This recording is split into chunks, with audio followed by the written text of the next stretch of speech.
Querida igreja, saúdo a todos com a graça e com a paz do Senhor. Vamos orar pedindo para que Deus ministre aos nossos corações a sua palavra. Pai querido, amado e santo, a Ti a honra, a Ti a glória, a Ti o louvor. Nós Te adoramos nesta noite na beleza da Tua santidade. Te agradecemos por estarmos aqui reunidos como família do Senhor, povo do Senhor, a Tua igreja, a noiva de Cristo, ó Pai. Obrigado, Senhor, pela Tua palavra, que vamos lê-la, meditar nela, que o Senhor fale conosco, que possamos ouvir a Tua voz, por graça, bondade da Tua parte. Que o palco seja Teu, que o auditório seja Teu, que a palavra seja Tua, que a honra e a glória seja do Senhor. Nós assim, ó Pai, Te pedimos, nos colocando na Tua inteira dependência, em o nome de Jesus. Amém. Amada igreja, nós estamos estudando o profeta Abacuque, a sua mensagem. Vamos abrir em Abacuque, por gentileza. Abacuque, capítulo 3.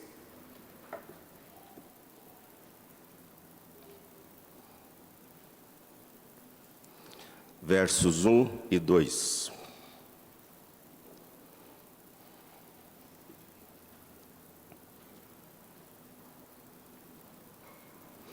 Abacuque 3, versos 1 e 2. Nos diz a palavra do Senhor, oração do profeta Abacuque sobre a forma de canto. Tenho ouvido, ó Senhor, as tuas declarações e me sinto alarmado. Aviva a tua obra, ó Senhor, no decorrer dos anos, e no decurso dos anos, faze-a conhecida. Na tua ira, lembra-te da misericórdia. Palavra do Senhor às nossas vidas nesta noite. Assim como Abacuque fez esta oração, este poema, esta música, nós também somos convidados, junto com Abacuque, fazermos esta oração. Que oração é esta? Uma oração onde o profeta ele não se conforma com os pecados e as injustiças que estavam vindo sobre a nação de Judá e ainda o juízo de Deus que estava vindo sobre Judá por meio dos babilônios, os caldeus e também dos assírios. Abacuque estava perplexo. Diante de toda essa situação, Abacuque, ele se mostra um profeta inconformado com aquele status quo, com aquela situação. O René Padilha, um missionário que muito conhecemos, Dr. René Padilha, ele diz que quanto mais conformados nós estamos neste mundo, mais distante de casa nós nos encontramos. Interessante isso, porque Abacuque ele não se conforma com aquela situação. Abacuque, então, ele vira para Deus e começa a interrogar a Deus e diz, Senhor, até quando? Até quando Abacuque ora? Ele fica indignado com a situação do lugar onde ele vive. Ele fica inconformado com as desigualdades sociais, com as injustiças, com a ausência de valores, com a violência, com a corrupção, com a opressão do pobre, com a distorção da verdade. Se você pegar esse cenário, eu não estou falando de Brasília, mas poderia estar falando de Brasília, do Brasil, é a mesma coisa, é o mesmo cenário, e Abacuque vira para Deus e fala, Senhor, até quando? Abacuque, ao contrário dos outros profetas, ele começa o seu livro com oração, falando a Deus, enquanto que os outros livros proféticos, nós vemos Deus falando ao povo e falando ao profeta. Aqui nós vemos essa diferença muito interessante. Alguns dizem que Abacuque é o profeta filósofo, outros dizem que Abacuque é o profeta poeta, outros dizem que é o profeta músico. E Abacuque ora por quê? Ele ora porque ele está inconformado com aquela situação. Ele não ora por ele ora pelo povo. ele ora pelos seus, ele ora por aquela situação social, política, religiosa que estava em volta dele. Ele fica inconformado com aquilo. A igreja, irmãos, precisa ser uma voz profética diante das desigualdades sociais, diante da distorção da justiça, diante da opressão dos pobres, assim como Abacuque. E Abacuque nos convida, como ele, a fazermos esta oração a Deus. Eu acho que eu nunca orei tanto pelo Brasil, pelos nossos governantes, como eu tenho orado esses últimos anos, porque eu me sinto incomodado. E a nossa obrigação, enquanto profetas do Senhor, enquanto crentes, é orarmos por aqueles que governam, pelos nossos governadores, pelo nosso presidente, por aqueles que presidem sobre nós. Por 2 vezes Abacuque ora ao Senhor e o Senhor lhe responde. E Abacuque diz: Senhor, até quando? O capítulo 1, verso 2, já estivemos expondo esse texto apenas para lembrar aos irmãos. Até quando, Senhor, clamarei eu e tu não me escutarás? Gritar-te-ei violência e não salvarás? Irmãos, nunca vivemos um tempo de tanta violência na nossa nação como temos vivido nos últimos anos. A vida virou algo extremamente banal. Ninguém se condói, ninguém chora por aqueles que morrem. Os assassinatos que hoje acontecem no nosso país são estatísticas impressionantes. Deus, ele fala para Abacuque: Abacuque, eu estou vendo o que está acontecendo. E Deus então pronuncia 5 ais contra as nações. Ele não poupa a Babilônia, ele não poupa a Síria, ele não poupa nem mesmo a Judá. Deus não deixa o pecado impune, irmãos. Deus não deixa aquele que distorce a justiça impune. Deus não deixa aquele que oprime o pobre impune. Ao contrário de outros profetas, Abacuque, ele não fala ao povo, ele fala a Deus sobre o povo. É um profeta questionador, ele está perplexo diante de tudo isso. A perplexidade leva Abacuque a se colocar de joelhos diante de Deus e a interceder por aquela situação. Chesterton, famoso escritor inglês e crítico literário, Chesterton, ele dizia: não entendo como é que nós podemos olhar para o mundo e não ficarmos atônitos. É o caso de Abacuque. Ele olha para o mundo do seu tempo e ele fica atônito. E em Abacuque, ao contrário também de outros profetas, os papéis estão invertidos. Porque aqui é o profeta que tem a iniciativa, não é Deus. É o profeta que insiste, que está insatisfeito, e não Deus. E aqui é Deus que é interrogado, e não o profeta. E o profeta, então, ele ora por um avivamento. Então, aqui está um ponto. Geralmente, os crentes, nós crentes, usamos esse texto para falar de avivamento. Você sabe o que é avivamento? Inclusive, eu já usei esse texto para falar de avivamento. Mas por que na nossa Bíblia aparece essa palavra? Aviva, Senhor. O que o texto realmente está querendo nos dizer? Se você olhar na sua Bíblia, está dizendo, ele diz: aviva a tua obra. É para avivar a obra de Deus. Não somos nós. Observe, o texto é claro. O profeta ora: Senhor, aviva a tua obra. Na verdade, literalmente, ele está dizendo, ao invés da palavra aviva, que nos induz a este equívoco, Senhor Deus, realize novamente os teus feitos que o Senhor realizou outrora nos nossos dias, nesse nosso tempo conturbado. Abacuque, ele ora para que os feitos poderosos de Deus no passado, as suas obras maravilhosas, se manifestem novamente.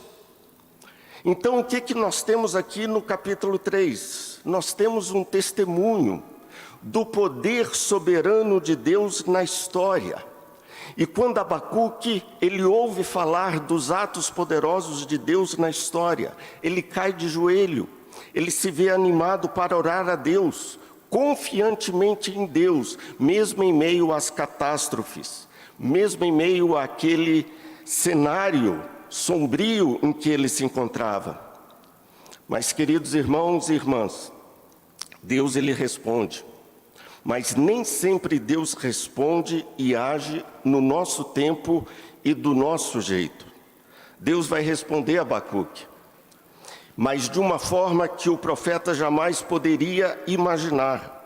O profeta Abacuque, ele ouve os relatos de Deus na história, e ele agora pede para que Deus faça o quê? Repita esses atos que ele havia realizado na história nos seus dias. Abro parênteses. Provavelmente, praticamente com certeza, Abacuque viveu nos dias do rei de Judá, Josias. Josias governou entre 640 e 609 a.C. Portanto, Abacuque viveu nesse tempo em que Josias também foi rei. Abacuque foi contemporâneo de Naum, de Sofonias e de Jeremias, profetas que falaram que a nação de Judá iria para o cativeiro por causa dos seus pecados e por causa da sua idolatria.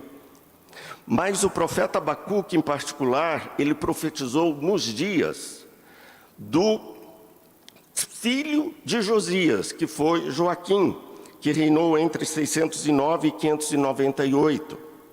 Abacuque, irmãos, ele viu a fama de Deus. Deus, ouvi falar da tua fama. Depois leiam o capítulo 3 de Abacuque, o versículo 3 até o versículo 15. Está ali o relato daquilo que Abacuque ouviu falar acerca dos feitos de Deus na história. Abacuque, ele fala que ouviu falar daquilo que Deus havia feito no reinado de Josias. E ele ficou encantado. Abacuque viu isso, ele vivenciou isso. Na época de Josias, irmãos, vocês sabem, houve um grande avivamento em Judá. Segundo o profeta Jeremias, Josias fez muito pela justiça social. Avivamento passa pela justiça social, irmãos. Josias, ele trouxe a lei de Deus novamente para o centro do culto. Avivamento passa pela leitura da palavra de Deus, pela obediência da palavra de Deus. Josias, ele fez uma reforma mais completa do que a de Ezequias, que o antecedeu, e foi uma reforma muito mais extensa. Josias também destruiu todos os lugares altos, ele restaurou a celebração da Páscoa, que não teve paralelos desde a época do rei Ezequias, e Jeremias também profetizou, falando muito bem do reinado e da administração maravilhosa de Josias. Jeremias tece elogios àquilo que Josias fez. Deus, por meio de Josias, manifestou na história as suas obras poderosas e maravilhosas. Há um teólogo presbiteriano americano chamado John Bright, do seminário Union Theological. Ele escreveu um dos livros mais famosos sobre a história de Israel. E o Dr. John Bright, ele nos diz que nunca esta nação foi tão impactada e sofreu tamanha reforma como esta que a nação sofreu sob o reinado do rei Josias. Mas o rei Josias morreu, e no lugar do rei Josias ficou Joaquim. E Joaquim não tinha nada a ver com o seu pai. Joaquim era um homem que não temia a Deus. Judá começou a entrar em declínio. Judá começou novamente a buscar ídolos. Nós falamos sobre isso na nossa última pregação. E eu fico perguntando, como que um filho pode ser tão diferente de um pai? Você olha para Josias e fala assim, poxa, que pai maravilhoso, que homem de Deus. E tem um filho como Joaquim, que era um cabo mandado do rei do Egito. um filho completamente distante de Deus. Pasme, irmãos, não é porque é filho de crente que é crente.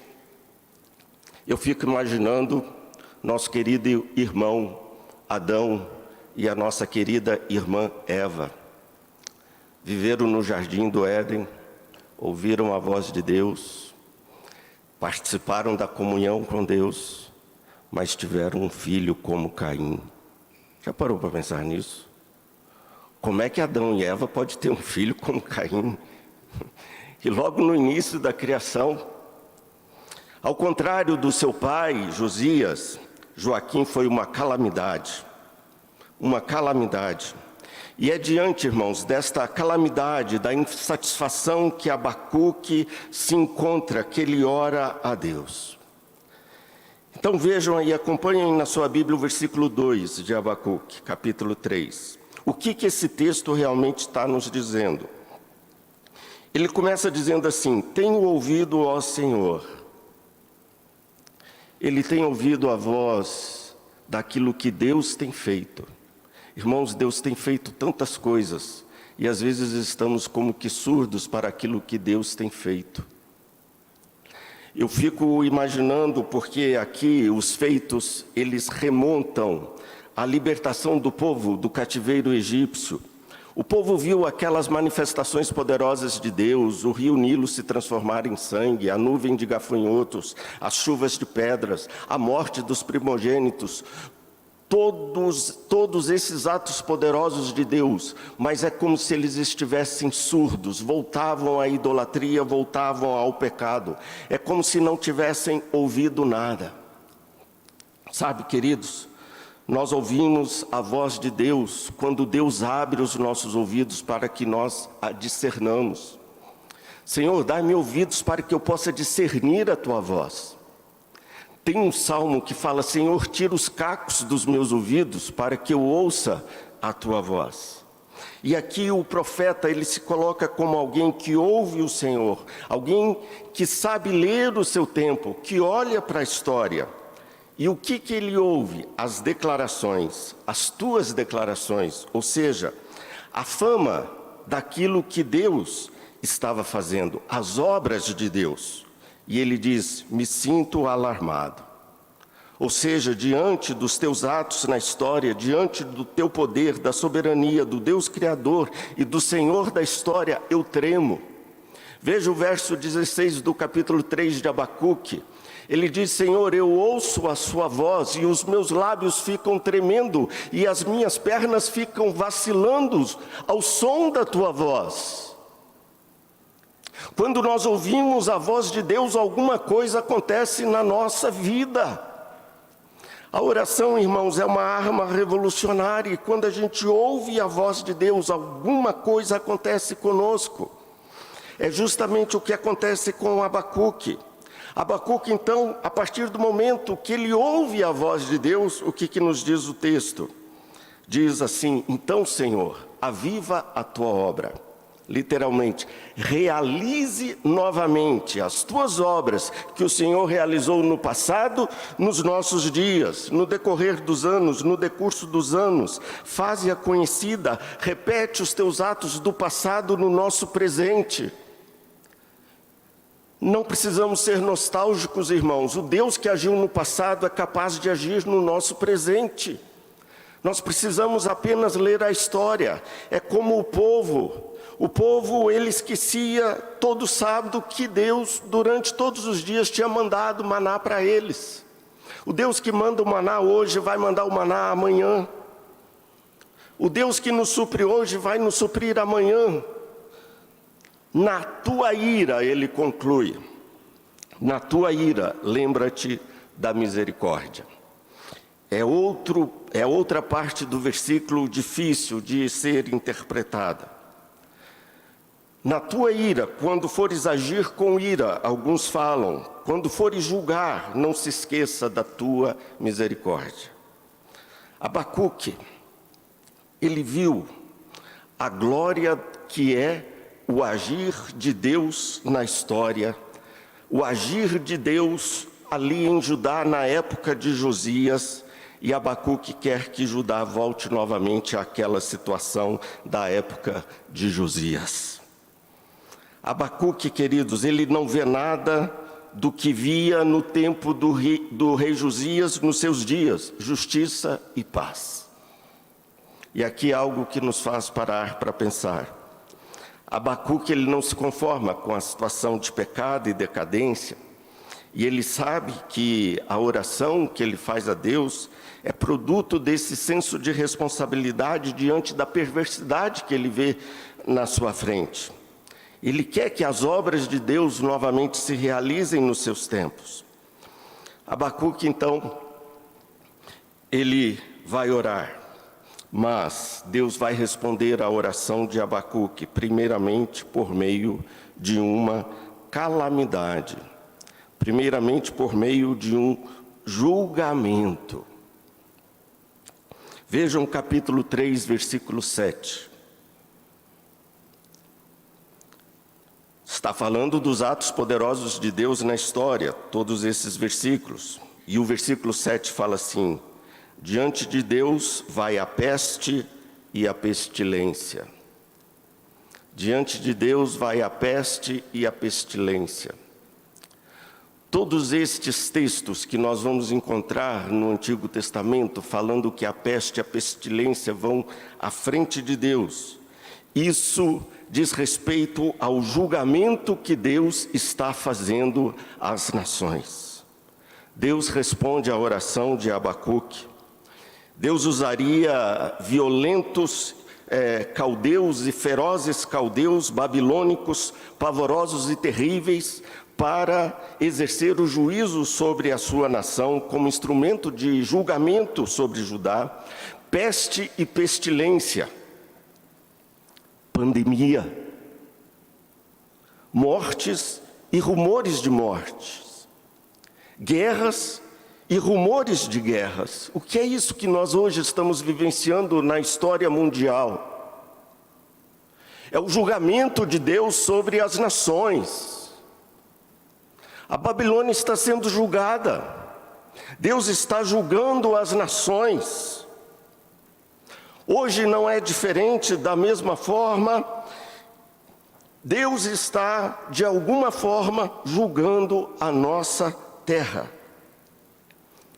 Por isso Deus quer que nós nos fortalecemos, que sejamos aquela comunidade que seja capaz de dobrar os seus joelhos e orar para que Deus novamente manifeste os seus atos poderosos na história. Ser avivado, queridos irmãos e querida igreja, diz respeito às obras de Deus, ou seja, a igreja precisa vivenciar justiça e paz em meio a uma sociedade onde o direito é distorcido e a violência é a norma da lei. Quero concluir a nossa reflexão nesta noite. Justiça e paz. Eu acho que eu, pelo menos, tenho orado por isso.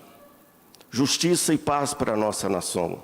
Jeremias disse: olha, orem pela paz da Babilônia, porque em vindo a paz sobre a Babilônia, virá a paz sobre vós. E Timóteo disse: olha, orem para aqueles que presidem sobre vocês, para as autoridades constituídas, para que vocês vivam uma vida boa.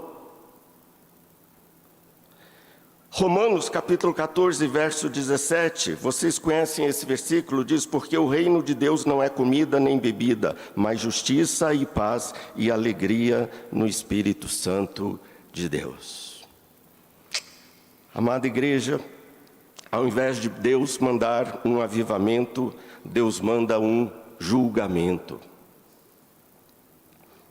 Antes de Deus abençoar a nação com aquilo que há de melhor, Deus, Ele começa a abençoar a nação, curando as feridas da nação. Porque antes de uma ferida ser limpa e curada, o paciente precisa muitas vezes passar pela dor, pelo sofrimento do tratamento. E muitas vezes o fato de Deus não estar atuando de forma maravilhosa e poderosa no nosso meio, como Ele atuou anteriormente, É porque nós estamos precisando, às vezes, sermos curados, tratados por Deus. Deus, muitas vezes, para avivar e curar, Ele precisa disciplinar. Muitas vezes nós queremos a cura, mas nós não queremos a injeção. Muitas vezes nós não queremos a doença, muitas vezes nós queremos a doença extirpada, mas nós não queremos o bisturi. Querido pastor, o teólogo Henry Nouwen, no seu livro Transforma o Meu Pranto em Dança, ele diz: não existe cura sem dor, assim como não existe ressurreição sem cruz. É isso que Deus estava fazendo. Judá é punida, Judá iria para a Babilônia, irmãos. Olha, Abacuque orou para que Deus se manifestasse novamente poderosamente no meio da nação. E Deus fez isso, sabe como? Mandando o Judá para o exílio. É como se ele tivesse: se vocês querem um avivamento, vocês vão antes passar 70 anos no exílio, sendo disciplinados, curados, sarados, durante 70 anos. 70 anos. Uma das maiores causas pelas quais a nação de Judá foi punida e foi para o cativeiro babilônico foi por causa da idolatria.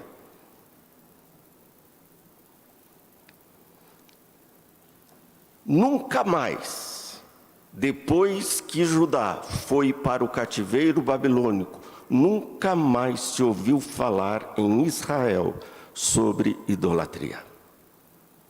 Nunca mais na história se ouviu falar de idolatria no meio dos judeus.